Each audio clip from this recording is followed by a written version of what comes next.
สายจวด ไว้วางใจครับ ยังไม่ได้จวดเลยนะรีบจวดเลย เร็ ยว กนี้ รีบจวดรีบทำครับ เดี๋ยวไม่ได้จวดนะจะบอกให้ขอบคุณครับจ่าโชคจากงานจากบ้านโนนพัฒนาจ่าโชคราศี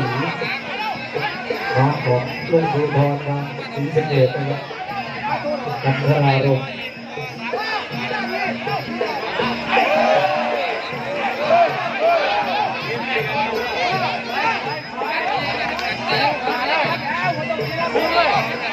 เอาจวดดิ้นจวดดีพอย กสองครับ เอาจวดถึงน้ำโบวันเนี่ยถึงน้ำโบวันเนี่ยเขาจวดมาหลายเขาจวดก่อนโบวันเนี่ย ตรวจเนี่ยมาจากเขาตรวจตอนเนี้ย เห็นบอเขาจวดก่อนเห็นบอ สามเดียวกันเนี่ย จวดขึ้นที่เราจวด